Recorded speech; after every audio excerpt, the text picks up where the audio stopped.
By complimenting Indiana on the second half. They played really good basketball. They played determined. This was a great game for our sport, for our league. Fortunately, we found a way to make the plays when we needed to. I thought the difference in the game was holding a team that gets 33+% of their offensive rebound, their shots back offensive rebounding wise, to 22% of those. We're not winning this game if we can't control the glass like we were able to tonight.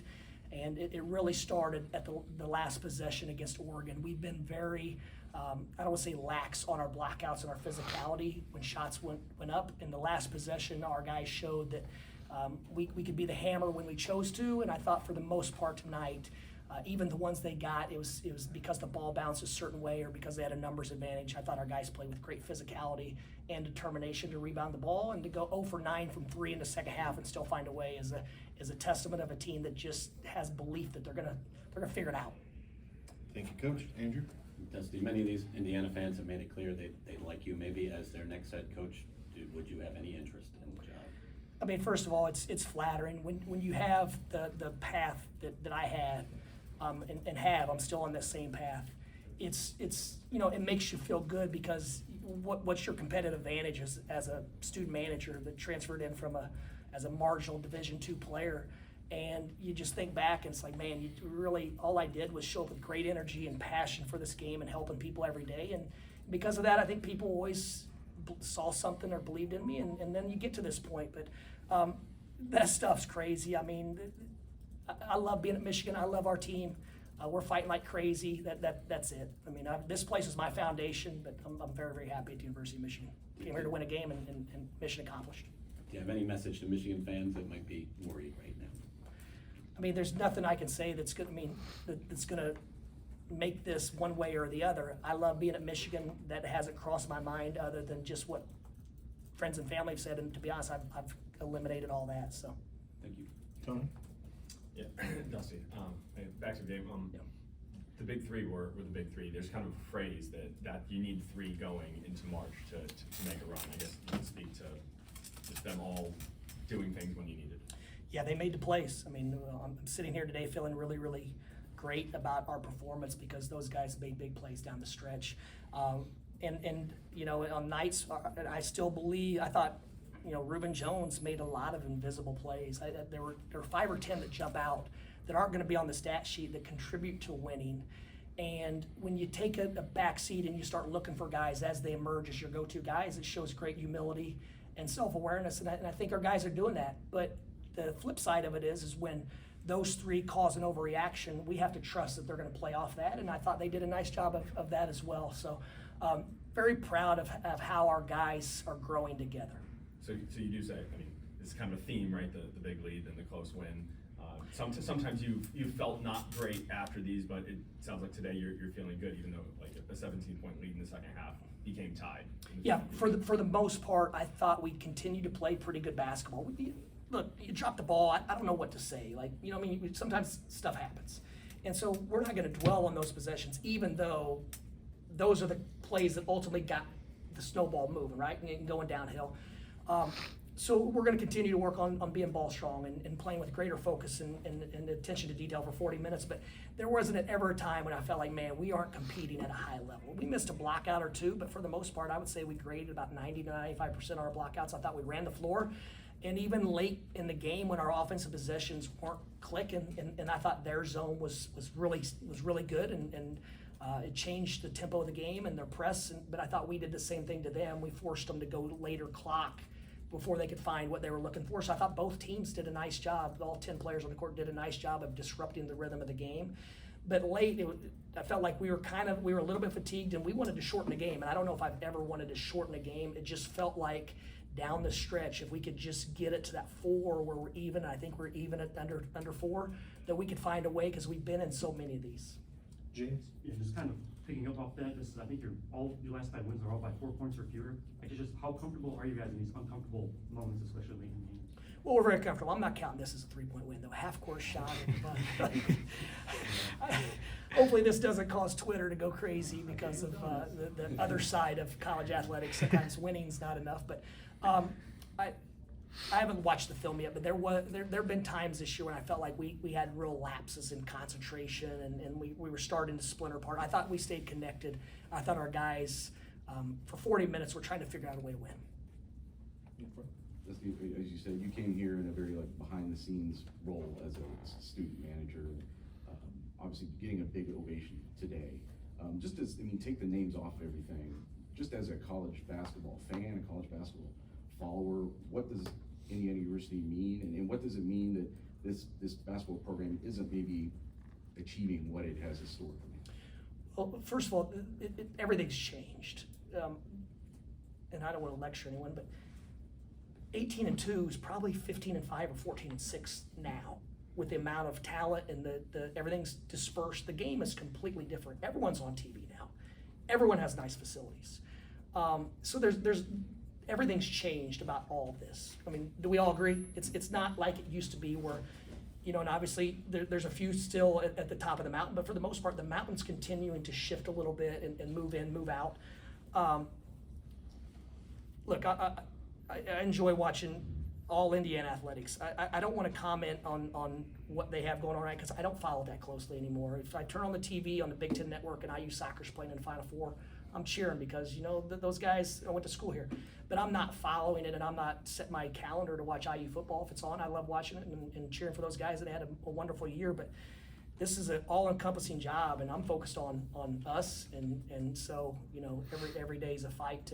But I mean, I think they have a good basketball team. If the breaks go a little bit different, then they're going to be one of many teams in the Big Ten tournament, in the Big Ten and the NCAA tournament. Julian? Answer your question. I'm sorry, get a little tangent. Coach, to follow up on that, what was the day like for you, especially pregame, when you're coming into the arena, you're coming off the bus?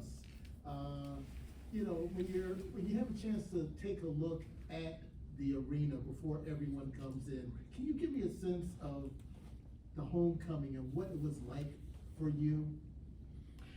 I've never been into self-promotion and talking about me. This is the beautiful thing about basketball. I'm on a team, I'm on a coaching staff that made incredible decisions and adjustments that I happen to co-sign, agree with on the fly tonight.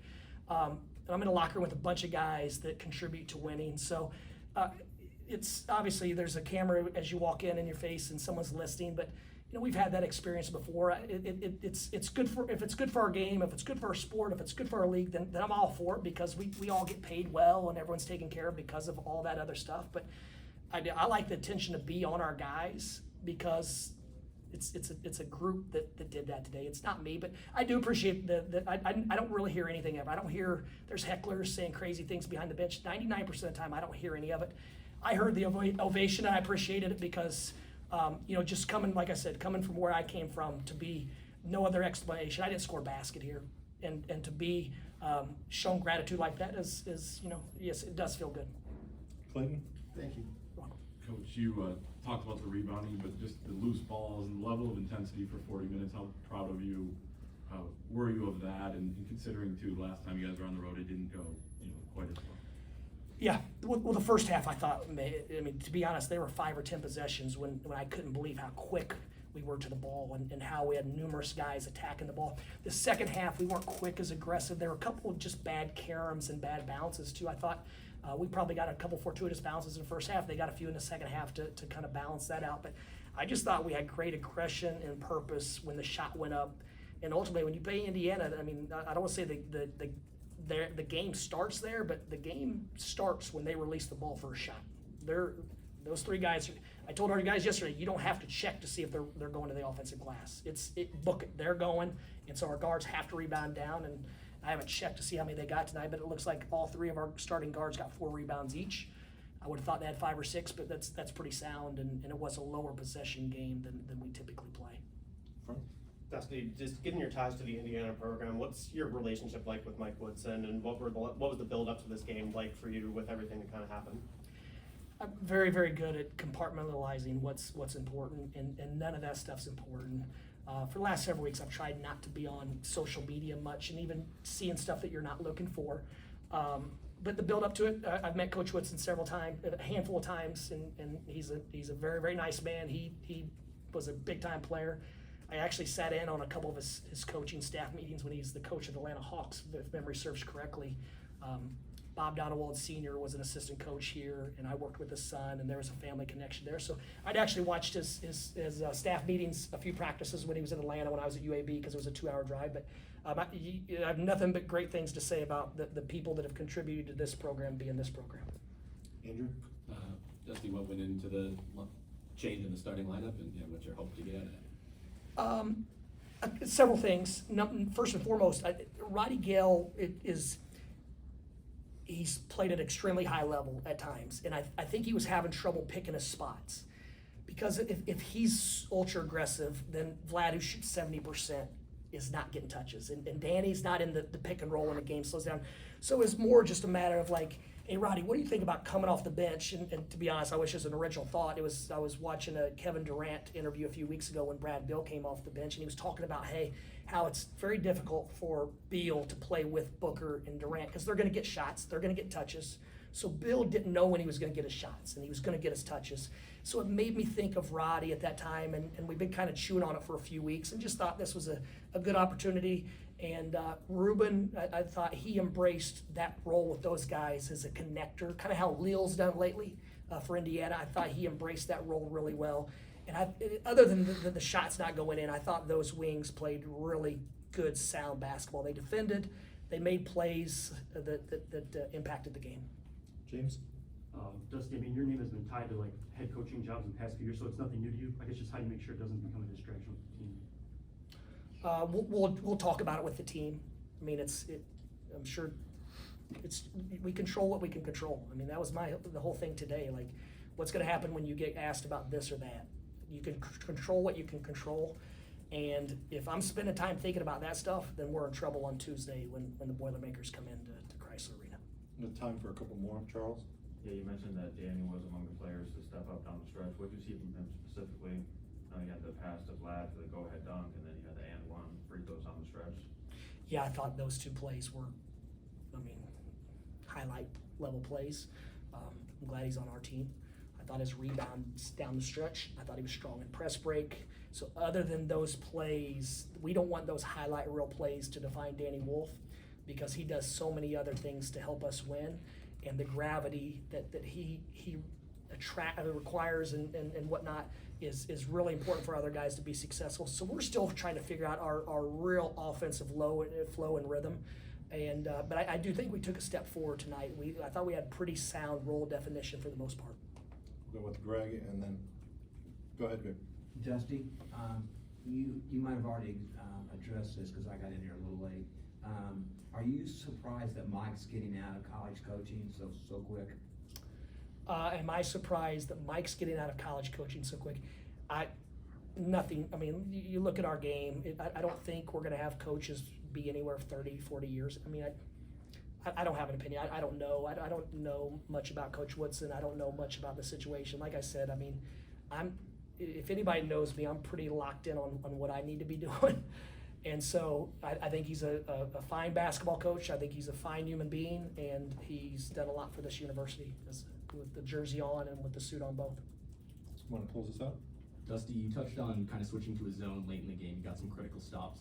I'm curious, was that something you guys kind of had a notion you might use coming into this, or is that sort of a kind of as the field goes? We have contingency plans every game. If this is going south, what's our answer? And so, yeah, we had talked about it. And once again, we huddled up, and I think we were almost unanimous that we needed to throw the zone out. We needed to throw the full court tempo press out just to kind of shorten the game. Hopefully they wouldn't be able to get to where, because a lot of times it's if you're trying to get it to somewhere or someplace, then if you can just disrupt the flow, the guy that's supposed to be screening's in the wrong corner, it messes up the timing and rhythm of the game, and that was our objective. Okay, Coach, that's gonna do it. Thank you, guys.